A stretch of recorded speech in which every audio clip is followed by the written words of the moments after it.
एक आदमी को पता चलता है कि उसका चार्जर खराब हो चुका है, लेकिन उसे इसकी जरा भी परवाह नहीं होती। वह बिना कुछ सोचे समझे उसे अपने सूटकेस में रख देता है। उसे बिल्कुल अंदाजा नहीं होता कि उसकी यही एक छोटी सी लापरवाही सैकड़ों लोगों की जिंदगी को मौत के मुहाने तक पहुंचा देगी। एयरपोर्ट पर सुरक्षा कर्मचारी उससे पूछते हैं कि क्या उसके बैग में कोई बैटरी या पावर बैंक है। वे साफ शब्दों में बताते हैं कि ऐसे चार्जर या लिथियम बैटरियों को कार्गो लगेज में भेजना मना है, लेकिन वह आदमी उनकी बात को अनसुना कर देता है और बिना किसी चिंता के अपना सामान चेक इन कर देता है।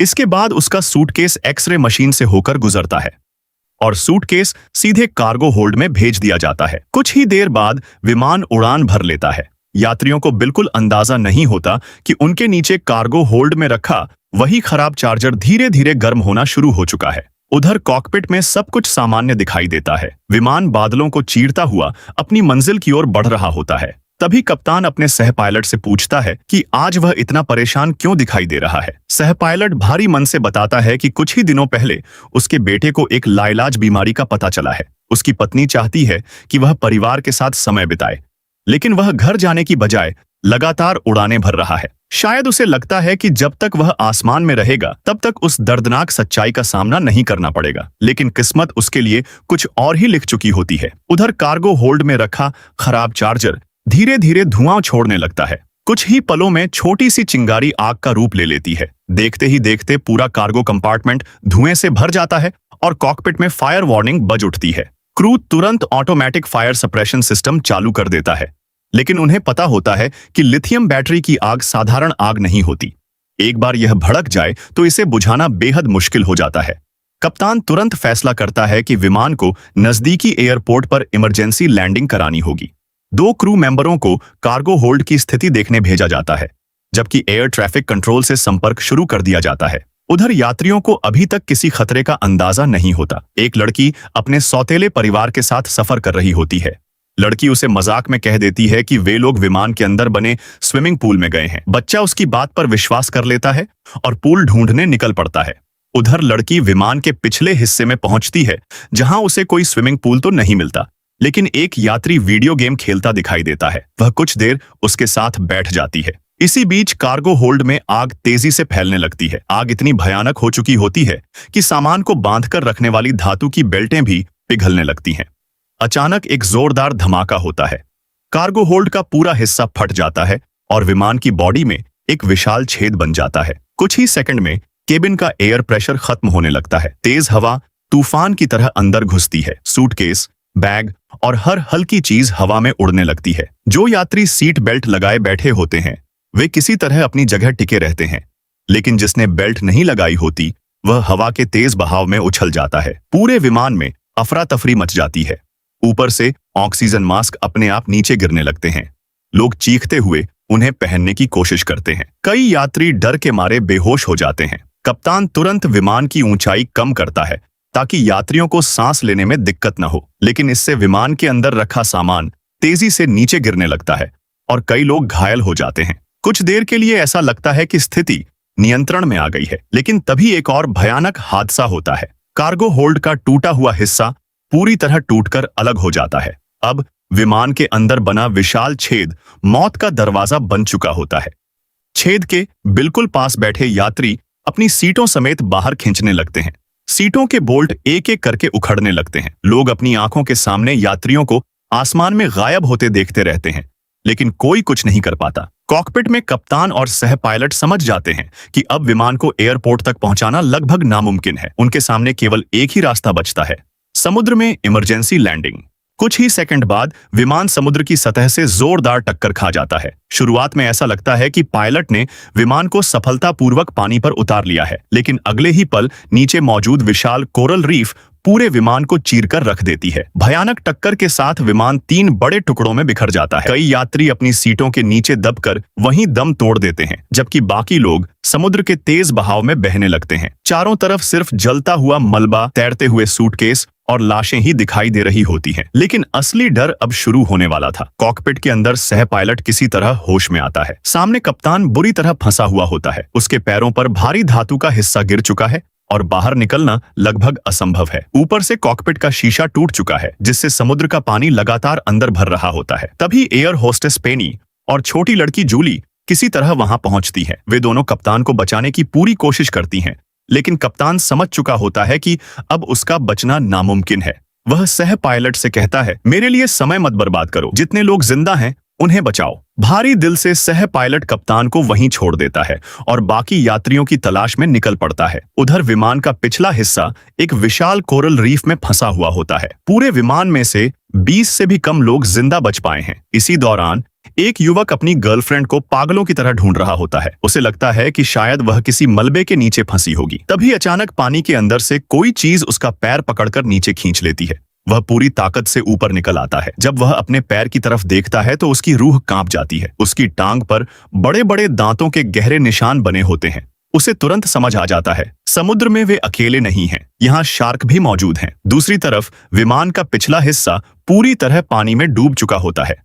कुछ लोग उल्टी लटकी हुई सीटों में फंसे रहते हैं। बड़ी मुश्किल से वे अपनी सीट बेल्ट खोलते हैं और बाहर निकलते हैं। उन्हें एहसास होता है कि विमान का यह हिस्सा पूरी तरह पानी से भरने वाला है, लेकिन ऊपर छत के पास थोड़ी सी हवा अभी भी बची हुई है, इसलिए सभी लोग वहीं इकट्ठा हो जाते हैं। वे लगातार चिल्लाते रहते हैं, कोई है, हमारी मदद करो, लेकिन बाहर तक उनकी आवाज नहीं पहुंचती। उधर सह पायलट को याद आता है कि विमान के पिछले हिस्से में एक लाइफ राफ्ट और इमरजेंसी लोकेटर रखा हुआ है। अगर वह मिल जाए तो रेस्क्यू टीम उनकी लोकेशन तक पहुंच सकती है। पेनी बिना एक पल गंवाए पानी में छलांग लगा देती है। वह तेजी से मलबे के बीच तैरती हुई आगे बढ़ती है, लेकिन तभी जूली की नजर पानी में घूमती हुई एक विशाल शार्क पर पड़ती है। वह पूरी ताकत से चिल्लाती है, वापस आओ, वहां शार्क है। लेकिन पेनी बहुत दूर जा चुकी होती है। उसे सिर्फ आवाज सुनाई देती है, शब्द नहीं।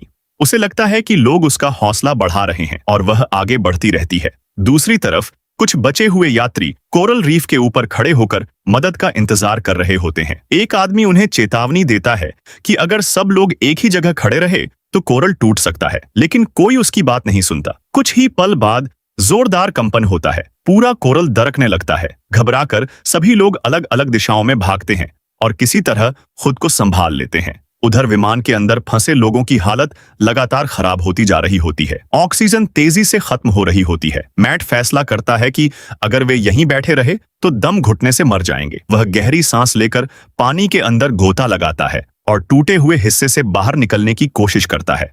काफी संघर्ष के बाद वह समुद्र की सतह तक पहुंच जाता है, लेकिन जैसे ही वह मदद के लिए चिल्लाने वाला होता है, अचानक नीचे से कोई ताकतवर चीज उसे फिर पानी के अंदर खींच लेती है। सतह पर सिर्फ उसकी एक दर्दनाक चीख सुनाई देती है। अब सभी को यकीन हो जाता है, समुद्र में एक नहीं कई खूंखार शार्क घूम रही हैं। दूसरी तरफ बचे हुए लोग अभी भी इस खतरे से पूरी तरह अनजान होते हैं। वे किनारे पर खड़े होकर चारों तरफ मदद तलाश रहे होते हैं। तभी अचानक एक आदमी के सामने पानी लाल हो जाता है और अगले ही पल वह आदमी चीखते हुए पानी के अंदर गायब हो जाता है। सिर्फ कुछ सेकंड में पूरा समुद्र खून से भर जाता है। अब पहली बार सभी लोगों को एहसास होता है कि उनका सामना सिर्फ समुद्र से नहीं बल्कि इंसानों के सबसे खतरनाक शिकारी से हो चुका है। उधर समुद्र में फंसे बचे हुए लोग किसी तरह अलग अलग मलबों और लाइफ राफ्ट का सहारा लेकर जिंदा रहने की कोशिश कर रहे होते हैं, लेकिन जितना बड़ा खतरा उनके ऊपर दिखाई दे रहा था उससे कहीं ज्यादा खौफनाक मौत उनके नीचे पानी में चक्कर काट रही थी। एलन सभी लोगों को शांत रहने के लिए कहता है।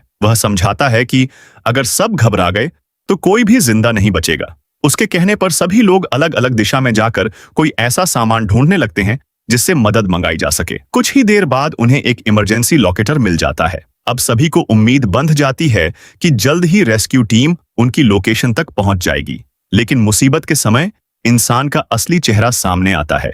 कुछ लोग लाइफ राफ्ट और सुरक्षा उपकरणों पर अपना कब्जा जमाने लगते हैं। कोई भी अपनी जगह छोड़ने को तैयार नहीं होता। हर किसी को सिर्फ अपनी जान की चिंता होती है। इसी दौरान एक जबरदस्त लहर आती है और पूरा मलबा हिल जाता है। कई लोग सीधे समुद्र में गिर पड़ते हैं। जो लोग किसी तरह वापस राफ्ट तक पहुंच जाते हैं वे तो बच जाते हैं, लेकिन जो लहरों के साथ दूर बह जाते हैं उनके पीछे शार्क बिजली की रफ्तार से पहुंच जाती है।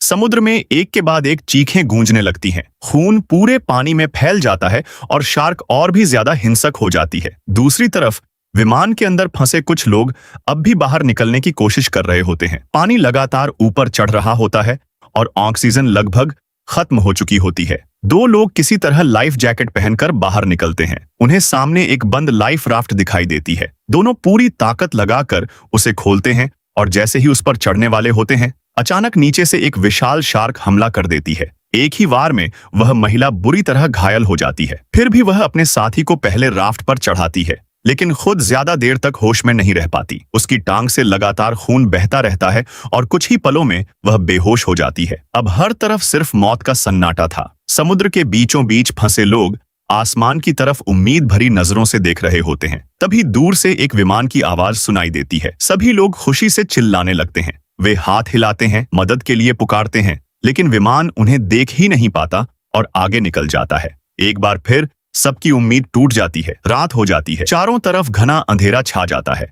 लाइफ राफ्ट पर बैठे लोग डर के मारे हिलने तक की हिम्मत नहीं कर पाते। हर लहर के साथ उन्हें लगता है कि अगला हमला शार्क का होगा। लेकिन सुबह होते ही आखिरकार दूर से एक रेस्क्यू हेलीकॉप्टर दिखाई देता है। इस बार सभी लोग खुशी से झूम उठते हैं। उन्हें लगता है कि उनका बुरा सपना अब खत्म होने वाला है। हेलीकॉप्टर से एक रेस्क्यू कर्मी रस्सी के सहारे नीचे उतरता है, लेकिन तभी शार्क का पूरा झुंड उसकी तरफ टूट पड़ता है। रेस्क्यू कर्मी खुद को बचाने की कोशिश करता है, लेकिन शार्क रस्सी को इतनी जोर से झटका देती है कि पूरा हेलीकॉप्टर असंतुलित हो जाता है। पायलट लाख कोशिश करता है, लेकिन हेलीकॉप्टर नियंत्रण खो देता है। अगले ही पल वह समुद्र में गिर जाता है। हेलीकॉप्टर का मलबा सीधे बचे हुए लोगों के ऊपर आ गिरता है। लाइफ राफ्ट पलट जाती है। एक बार फिर हर कोई समुद्र में तैरने पर मजबूर हो जाता है। इसी अफरा तफरी में वही आदमी सामने आता है जिसने शुरुआत में खराब चार्जर अपने सूटकेस में रखा था। अपनी जान बचाने के लिए वह दूसरे लोगों को धक्का देकर शार्क के सामने छोड़ देता है। जिस इंसान की लापरवाही से